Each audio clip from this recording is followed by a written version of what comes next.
This is a little bit of a storyline of my past, which happened this year. Is the title says it itself, right? When I lost my job last year, when I actually gave my resignation, was me stepping away from my tech job because I had pretty much I was done with it, right? And I had just met this one girl that I've been dating, that I was dating back then for about a year and a half, and all of 2024 we practically dated, and she was, everything was good. I mean, it's always good, right, when you're forking the bill, when you're paying for the experiences and she doesn't have to pay a dime. I don't think she ever bought me a meal or anything, not that it matters, but in hindsight, when you look at it, it's kind of like, wow, it's really true that as a man, when you lose everything, right, and when you have your girl, you sort of come to a realization that she doesn't really love you, man. Like, it's when the provisioning stops and when your vision changes and when hard times hit you as a man and you need to, sort of regather yourself, your spirit. I mean, a lot of thoughts in my brain right now, my mind. It's hard as it is being a man, and when you have to regather, kind of reassess your life and build from scratch again, there's a good chance she won't stick around. And I think that's kind of where things went sort of muddy with myself and my situation. Now, I have a playlist of who she was and how we spent our time, and you'll see that I gave her a really good lifestyle. I wouldn't necessarily say it was a monetized lifestyle because we actually had feelings. But what I was feeling was completely different from what she was feeling because her feelings were conditional. Mine was unconditional. I did a lot for her. I did twice as much for her than she did for me. Now, obviously, I'm an older man, right? And so I kind of take on a lot of that responsibility and onus of being in a relationship. And I wanted to do those nice things for her. And I gave myself wholeheartedly. I wouldn't say I was in love, but I had love for her. And we had good times. And so this is where I think that all relationships have a seasonality to it. And when it ends, it's over. You have to appreciate the good times and let them go. And then you find someone else, and that's just the cycle of life, right? But that's a story and topic for another time. But what I noticed is that I clearly remember having a talk with her. We both were watching a video on YouTube in my living room, and I don't think she quite understood the magnitude of what I was about to do. And I told her that I'm going to quit my job because I'm experiencing health problems and the stress and the anxiety is killing me, and I I'm feeling pretty down, and it's hard for anyone to comprehend it unless you're in that line of work. As many of you know, if you are in corporate or if you've been in corporate culture, it can be very toxic. There's a lot of politics. You have to work with people you don't necessarily care for hanging out with after work, but you have to put up and sort of tolerate people.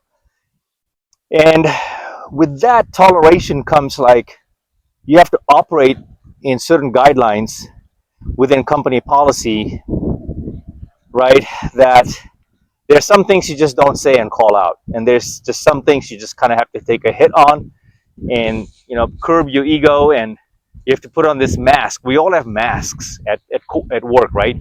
And this is the one thing I've sort of struggled with my entire life, is this, there's a level of fakeness that I just eats at me. Like, the money is good, but at the same time you have to, especially in the tech industry. So I have a video, a complete separate playlist on my tech life and why I quit the tech job. But I remember clearly, very visibly, when I left that job, I had saved up enough money to sustain myself for over 1 year. It's my protein shake. I already finished my workout, and now I'm just walking. I'm gonna go home and eat a big protein meal. But I wanted to get this video done.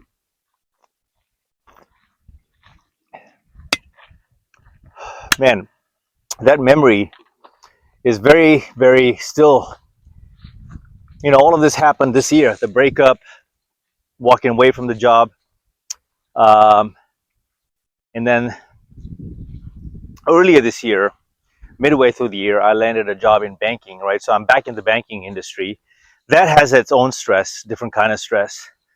But now I'm making the same, almost the same kind of money overall, total comp, that I was making in my previous job, right? So all is sort of quote unquote well now, right? And I bet you if I gave her a text back and said, hey, what's up? I am back on my feet. How you doing? But that's just not me. That's not who I am. It's kind of like if you lost interest in the things, if you lost interest in me as a person, right? And it's hard because this is female nature. I think that's just how it is. Hypergamy, right? They are who they are. You can't change it. They choose differently, and as men, we choose differently, right? And so I can't force her to feel a certain way. And when a man loses his job and is not able to provide, I do see from her perspective as to why she sort of just kind of faded in the background, and eventually we just started losing spark and interest. And I would even argue that point though and say that once I stopped providing, and once I stopped the fun, and once I started making food at home, and mind you, I make really good food and I'm able to do well for myself, and she loves that and she loved it. But I could see that she still wanted to go out and enjoy the finer things every single weekend, every single weekend. So I kind of spoiled her. I gave her the lifestyle, right? I gave her the lifestyle. I know that it's going to be hard. I mean, she's 30. She's going to be 30, right? So it's just a different ball game if she's looking for that millionaire lifestyle, which most chicks, from what I understand, like, right? She's not going to find it, especially in Vegas. It's hard, it's tough to date in Vegas from that perspective. So, but this is not the first time I've seen this happen. It happened when my father got sick and he got diagnosed with Parkinson's very early on in his life. That's where I did see how my mother, we don't have a relationship at this stage in our lives.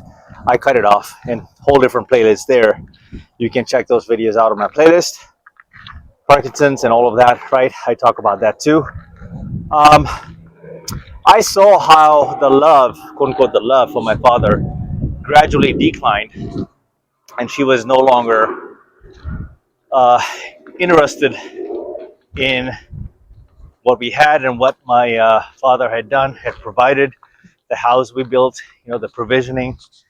And there was a level of stress that hit the family, right? That she is no longer going to have the income of my father and would have to take on a lot of the heavy lifting. It was just a very unfair sentence for us as a family. But that's where I saw firsthand of what it's like as a man of losing everything, including your health and your wealth, and what happens to you. And that's the story of my life. That's what happened to my father. And so I sort of carry that weight on my shoulders, and which is why I am a big proponent of health and wellness, fitness, right? Because I'm experiencing a lot of the benefits now today that my father was not fortunate to live with and through and enjoy good years, the older years of his life, enjoy the good health. I didn't see him like that. So for me, for being practically 50 years old and enjoying all of this, I do realize the amount of work I put in my body, right? I'm well aware of the lifestyle. I pour into my health, fitness, wellness. I talk about it on my channel endlessly, but I also want to paint the picture that if you're capable as a man, you're always going to be under that microscope of provisioning, providing. Always going to be that. You're going to be loved for what you can provide. It doesn't, I mean, yeah, your looks will get you in the door. For me, that kind of works in my favor too. If you are like, I mean, how can I say it? If you're a handsome man, like if you got the looks in your favor, like you're gonna know the whereabouts. You're gonna know that you're kind of that guy, right? You are a handsome dude, and life is a little bit easier. But the thing is, the provisioning and the providing still needs to happen. And the looks and the fitness and your physique, that is all a benefit and a byproduct. But as a man, you have to do so much just to get in the door, right? Just to have those choices. There's just so much that we have to carry to be able to protect, to provide, right? And have the abs, have the car. There's so much you have to just sort of put on the line, and all of that can change, and it can even wreck your life based on her feelings. It's all based on her feelings, and a man builds his life based on logic. We have to think things through. We have to be very practical in what we create, right? And I'm not saying that every venture that I've embarked on and I've pursued have been successful. I've actually failed in a lot of my projects, in a lot of my high ticket, you know, contracts that I signed up for, these coaching programs as such.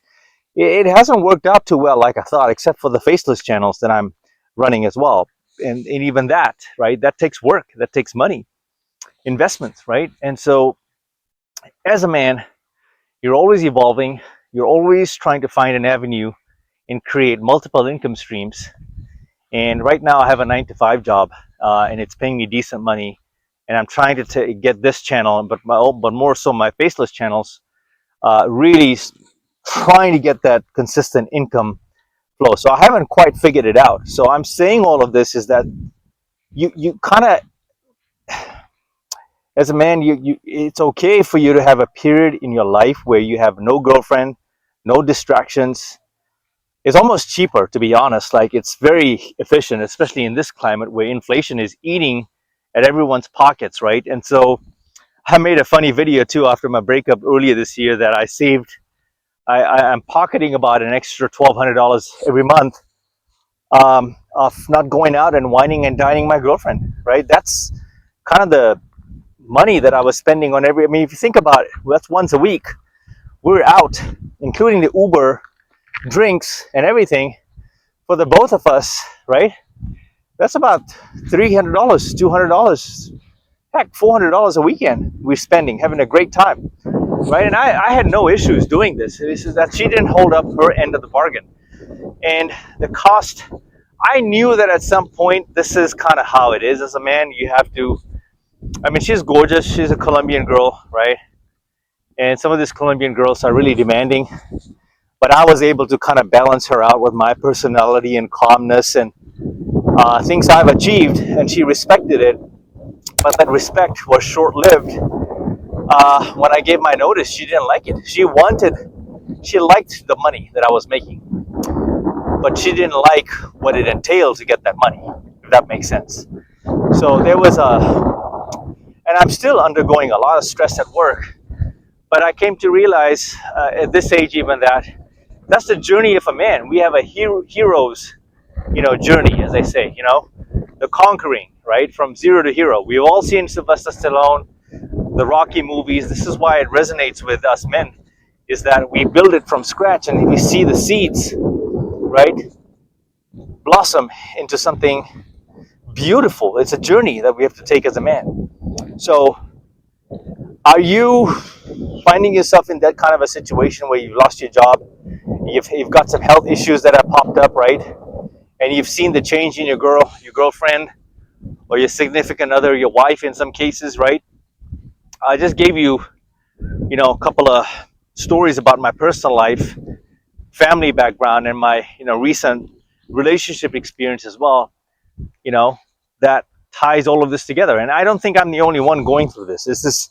I think it's very universal. So generally speaking, I think a woman will always look for that, the provisioning, the providing. But I know we kind of live in a society today where, the empowerment movement and the, equal rights and all of that kind of stuff. This is not that video. I do also know that there's a lot of women out there with the 9-to-5, but our dating pool, the dating market, is different for every age gap and generation, right? It's different dating as a man, especially as an older man, and it's definitely challenging and different dating as an older woman, right? I am finding that I can date younger women actually without much headache and without many issues. Where I personally run into issues is dating women my own damn age, right?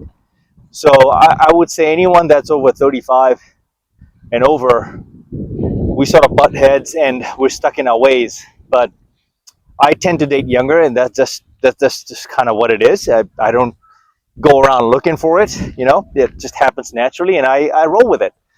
I don't mind it.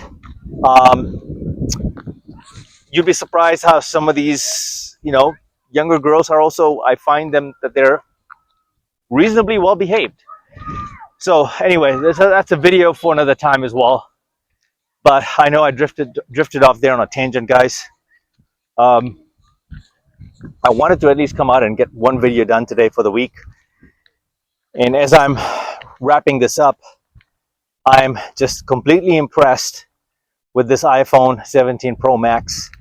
That's the big drop right there, the surprise. So this is my first video that I'm recording with the iPhone 17 Pro Max. Blown away at how crisp and beautiful the image is. And when I get to post-production, I'll get to put all of this together and look at it and say, damn, I did it again. So that's another thing, is you got to count your small wins. All right. Okay, folks, I am going to wrap this one up and say Mamba out till the next video.